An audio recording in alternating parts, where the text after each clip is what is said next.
장사도 안 되고 진짜 힘들었거든요. 그럼 수도권 아닌 지역은 어떻게 하면 된대요?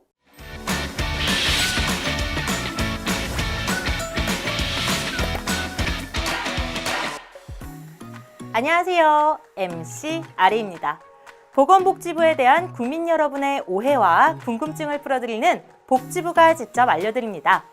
오늘은 사회적 거리두기 1단계에 대해 2020년 10월 16일 기준으로 복지부가 직접 설명해 드리려고 합니다. 함께 보시죠. 아휴, 그동안 거리두기 2단계라서 장사도 안 되고 진짜 힘들었거든요. 근데 반가운 소식이 있다면서요? 네, 거의 2달 가까이 사회적 거리두기 2단계 조치가 취해지면서 국민 여러분의 피로감도 높아지고 경제적인 어려움도 많이 겪으셨죠. 길어지는 코로나19 상황에 대응하기 위해 10월 12일부터 전국의 사회적 거리두기를 2단계에서 생활방역 체계인 1단계로 조정하고 고위험 시설에 대한 방역 관리는 강화합니다. 다만 다른 지역에 비해 진정 속도가 더딘 수도권은 2단계 조치를 일부 유지하고 방역 수칙을 강화합니다. 이번 사회적 거리두기 단계 조정은 시설의 운영 중단이나 폐쇄와 같은 강제적이고 극단적인 조치는 최대한 줄이고 시설별, 업종별로 위험도에 따라서 보다 정밀하고 효과적인 방역 조치를 시행합니다.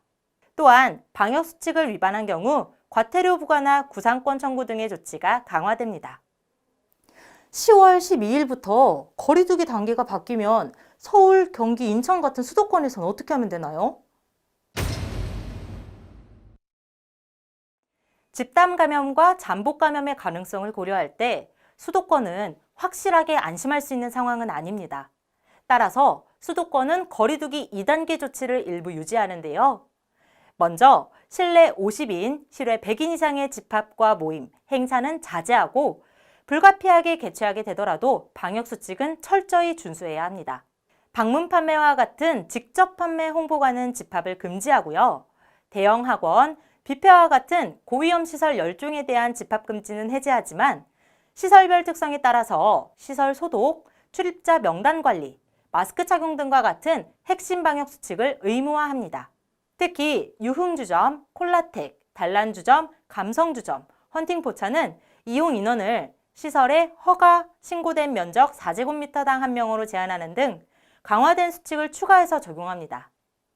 고위험 시설 외에도 음식점, 결혼식장, 종교시설 등 감염 위험도가 높은 16종의 시설을 추가해서 거리두기, 마스크 착용, 출입자 명단 관리 같은 핵심 방역 수칙을 의무화합니다.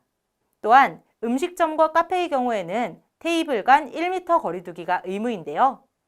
이게 어려울 경우엔 한 칸 띄워 앉기, 테이블 간 띄워 앉기, 칸막이 설치 중 한 가지는 반드시 지켜주셔야 합니다. 수도권의 교회는 방역 수칙을 잘 준수하면서 예배실 좌석수의 30% 이내로 대면 예배를 허용하지만 각종 소모임과 식사는 계속해서 금지합니다.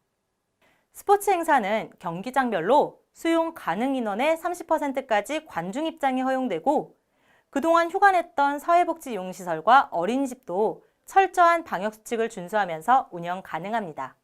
더불어 대중교통, 집회, 의료기관, 요양시설, 주야간 보호시설에서는 마스크 착용이 의무이고 계도기간을 거쳐 11월 13일부터는 이를 위반한 사람에게 과태료를 부과합니다. 그럼 수도권 아닌 지역은 어떻게 하면 된대요? 사회적 거리두기가 1단계 생활방역 체계로 조정되는 비수도권의 경우에도 시설별, 업종별로 위험도에 따라 보다 정밀하고 효과적인 방역 조치가 시행됩니다.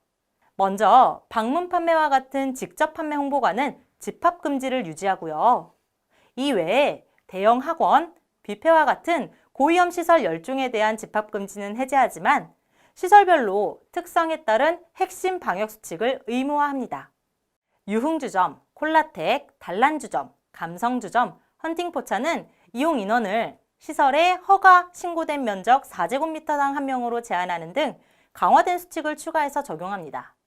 실내 50인 이상, 실외 100인 이상의 집합과 모임, 행사 금지는 해제하고 개최 시에 마스크 착용 등의 방역 수칙 준수를 권고하고요. 스포츠 행사는 경기장별로 수용 가능 인원의 30%까지 관중 입장이 허용되고 실내외 국공립시설은 수용 가능 인원의 절반 수준으로 운영하며 마스크 착용 등의 방역수칙은 철저히 준수해야 합니다. 더불어 그동안 휴관했던 사회복지 이용시설과 어린이집도 철저한 방역수칙을 준수하면서 운영 가능합니다. 수도권과 마찬가지로 비수도권도 대중교통, 집회, 의료기관, 요양시설, 주야간 보호시설에서는 마스크 착용이 의무이고 계도기간을 거쳐 11월 13일부터 이를 위반한 사람에게 과태료를 부과합니다. 마스크 안 쓰거나 방역수칙 안 지키면 벌금 내야 된다던데. 아이고, 얼마나 내야 되는디요?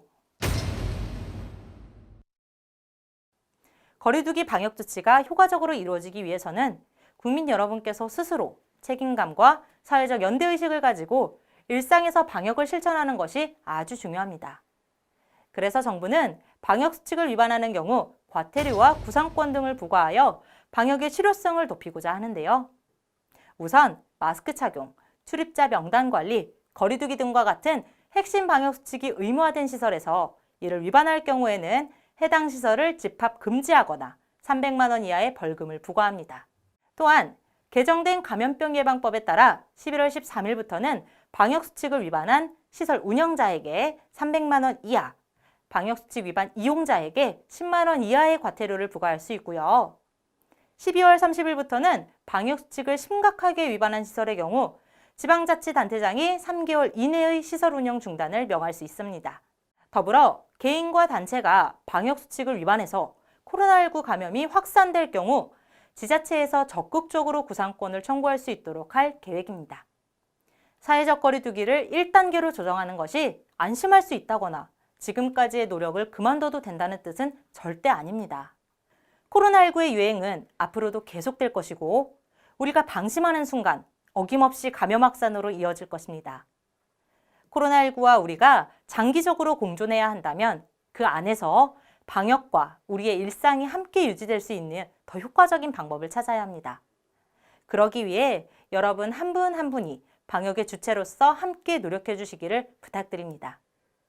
그럼 저는 다음 시간에도 여러분께서 궁금해하실 이야기들 꼼꼼히 알려드리도록 할게요. 시청해 주셔서 감사합니다.